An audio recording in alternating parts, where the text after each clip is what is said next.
امروز می‌خواهیم درباره یک موضوعی حرف بزنیم که سال‌هاست مثل یک سایه سنگین بالای سر دانش آموزان و خانواده‌های ایرانی قرار گرفته.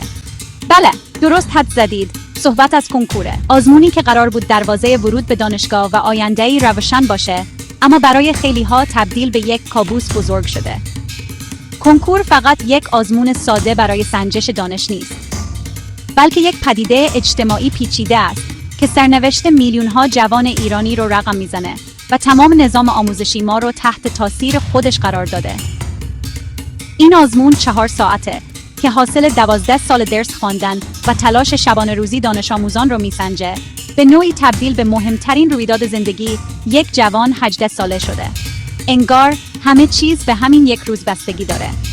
موفقیت یا شکست در این آزمون، مسیر زندگی، شغل، جایگاه اجتماعی و حتی روابط خانوادگی را تعیین میکنه. این فشار عظیم کنکور رو از یک ابزار سنجش علمی به یک غول بیشاخ و دم تبدیل کرده که هر سال استرس و اضطراب رو به خانه‌های ما تزریق میکنه. آیا واقعاً این درست‌ترین راه برای انتخاب بهترین هاست؟ آیا این همه فشار روانی و مالی ارزشش رو داره؟ وقتی به تاریخچه کنکور نگاه میکنیم، میبینیم که این آزمون برای ایجاد یک فرصت برابر طراحی شده بود. در گذشته، ورود به دانشگاه‌ها بیشتر به روابط و جایگاه خانوادگی بستگی داشت. کنکور آمد تا این سد را بشکن و به همه، فارغ از اینکه در کدام شهر زندگی می‌کنند یا خانواده‌شان چه کسانی هستند، یک شانس برابر برای ورود به بهترین دانشگاه‌های کشور بدهد. در تئوری، این ایده بسیار درخشان و عادلانه به نظر می‌رسید. اما با گذشت زمان، این ایده قشنگ در عمل با چالش‌های بزرگی روبرو شد. آیا امروز هم کنکور همان فرصت برابر را برای همه فراهم می‌کند؟ حالا، بعد از چند دهه، به نقطه‌ای رسیده‌ایم که خود کنکور به یک مسئله بزرگ تبدیل شده. بحث بر سر عدالت این آزمون هر روز داغ‌تر از دیروز میشه. از یک طرف، عده‌ای معتقدند که با وجود تمام ایرادات، هنوز هم کنکور عادلانه ترین روش موجود برای گزینش دانشجوست. از طرف دیگر، گروه بزرگی از کارشناسان، خانواده‌ها و دانش آموزان فریاد میزنند که این سیستم دیگر کارایی ندارد و به یک ماشین تولید استرس و نابرابری آموزشی تبدیل شده است. امروز می‌خواهیم با هم این کلاف سردرگم را باز کنیم و ببینیم حق با کدام طرف است. بیایید اول به سراغ طرفداران کنکور برویم. استدلال اصلی آنها این است که کنکور با تمام نواقصش یک معیار استاندارد و یک پارچه برای سنجش همه دانش آموزان در سراسر کشور فراهم می‌کند. آنها می‌گویند اگر کنکور نباشد، چطور می‌توانیم بین دانش آموزی از یک مدرسه برتر در تهران با دانش آموزی از یک مدرسه در منطقه محروم یک مقایسه عادلانه انجام دهیم؟ به نظر آنها، تفاوت سطح آموزش در مدارس مختلف به قدری زیاد است که نمرات امتحانات نهایی نمی‌تواند معیار دقیقی برای گزینش باشد. این گروه معتقدند کنکور جلوی اعمال سلیقه‌های شخصی و فساد در پذیرش دانشجو را می‌گیرد و حداقل روی کاغذ به همه یک شانس برابر می‌دهد. این گروه تاکید می‌کنند که حذف کنکور و جایگزین کردن آن با سوابق تحصیلی می‌تواند به بی‌عدالتی بیشتری دامن بزند. آنها می‌پرسند teachers grading exam papers in Iran, exam papers being checked in classroom act equally. آیا سیستم تصحیح اوراق امتحانات نهایی در سراسر کشور یکسان و بدون خطا است؟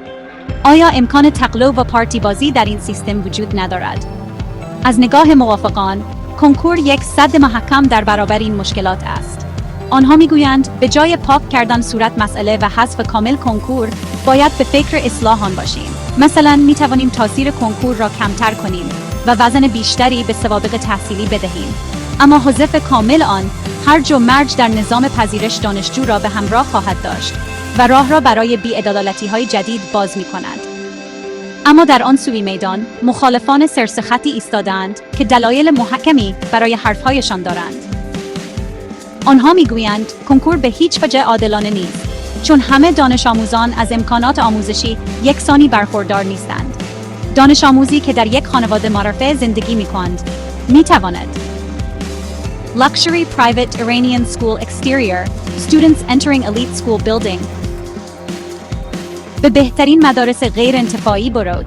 در کلاس‌های کنکور چند 10 میلیونی شرکت کند و از بهترین مشاوران تحصیلی کمک بگیرد.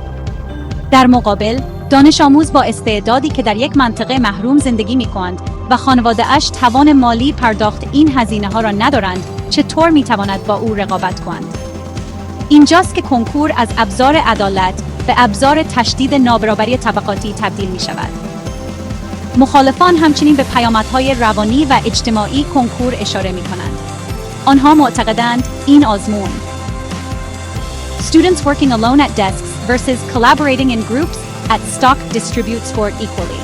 خلاقیت، کار گروهی و مهارت‌های حل مسئله را در دانش آموزان از بین می‌برد و نظام آموزشی را به یک کارخانه تخزنی تبدیل کرده است.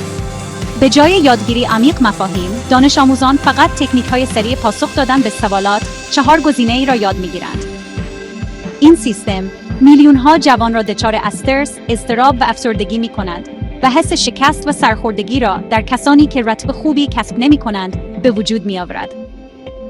از نگاه این گروه، هزینه‌ای که جامعه برای برگزاری و تحمل کنکور می‌پردازد، بسیار بیشتر از فواید آن است. تاثیر کنکور فقط به خود دانش آموز محدود نمی شود. این پدیده مثل یک موج تمام اعضای خانواده را درگیر می کند. از همان سالهای اول دبیرستان، فضای خانه تحت تاثیر کنکور قرار می گیرد. پدر و مادرها نگران آینده فرزندشان هستند و تمام تلاش خود را می کنند تا بهترین امکانات را برای او فراهم کنند. این نگرانی گاهی به فشار روانی مضاعف بر دانش آموز تبدیل می شود. بسیاری از خانواده‌ها مجبورند بخش بزرگی از درآمد خود را صرف هزینه‌های کلاس‌های کنکور، کتاب‌های کمک آموزشی و مشاوران تحصیلی کنند. این بار مالی سنگین، به خصوص برای خانواده‌های با درآمد متوسط و پایین، یک چالش بزرگ است و آرامش روانی آنها را به هم می‌ریزد. کنکور بر کل نظام آموزشی کشور هم سایه انداخته است. مدارس به جای تمرکز بر آموزش عمیق و پرورش مهارت‌های زندگی، به بنگاه‌های آماده‌سازی برای کنکور تبدیل شدند. موفقیت یک مدرسه با تعداد رتبه‌های برترش در کنکور سنجیده می‌شود، نه با کیفیت آموزش و خلاقیتی که به دانش آموزانش یاد می‌دهد. معلمان تحت فشار هستند تا کتاب‌های درسی را هرچه سریعتر تمام کنند و به سراغ تست زنی بروند. در این سیستم، دروسی که در کنکور ضریب کمتری دارند یا اصلاً سوالی از آنها طرح نمی‌شود، مانند هنر و ورزش، به حاشیه رانده می‌شوند و اهمیت خود را از دست می‌دهند. این یعنی فلج شدن بخشی از نظام تعلیم و تربیت کشور.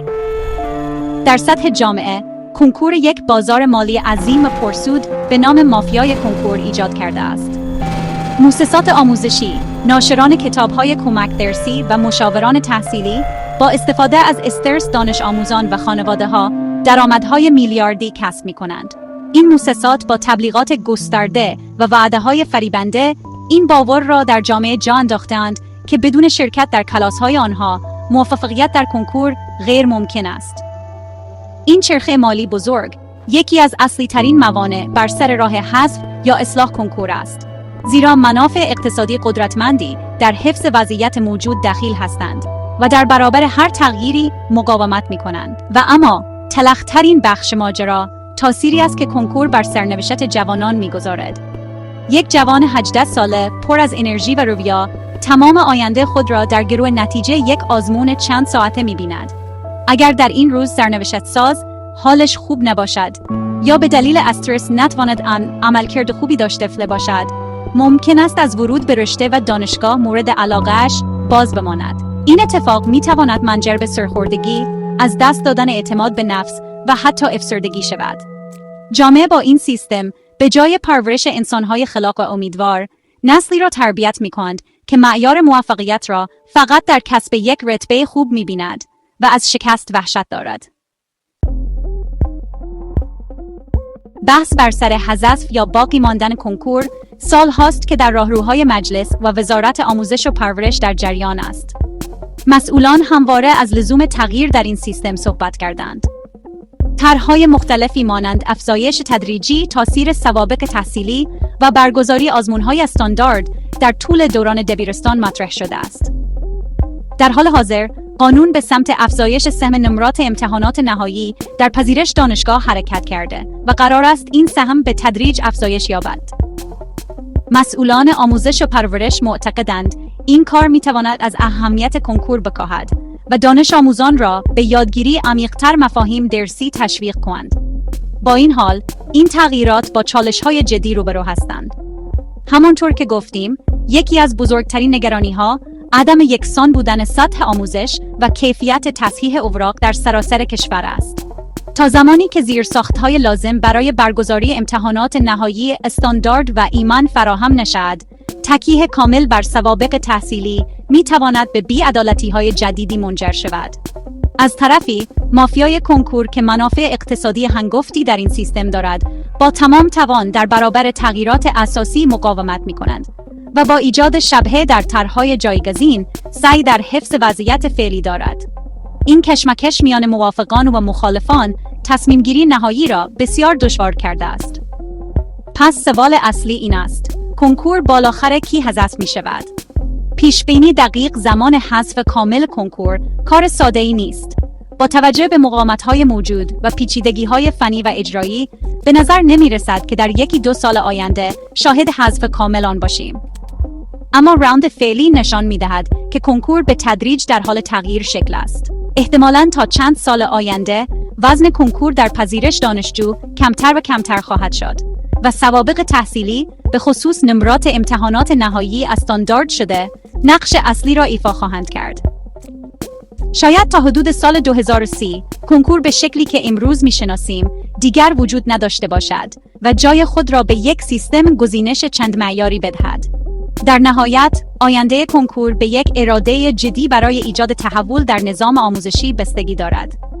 تا زمانی که نگاه ما به دانشگاه صرفاً به عنوان محلی برای کسب مدرک و شغل باشد و تا زمانی که زیرساخت‌های آموزشی در سراسر کشور به صورت عادلانه توزیع نشود، هر سیستم جایگزینی هم می‌تواند با چالش‌های مشابهی روبرو شود. شاید به جای تمرکز صرف بر حذف کنکور، باید به فکر یک بازنگری کلی در فلسفه آموزش و پرورش کشور باشیم. راه حل ایجاد سیستمی است که در آن استعداد و تلاش واقعی هر دانش آموز فارغ از محل زندگی و وضعیت اقتصادی خانواده‌اش دیده شود و به او فرصت شکوفایی بدهد. امیدواریم آن روز چندان دور نباشد. وقت شما بخیر و خدا نگهدار.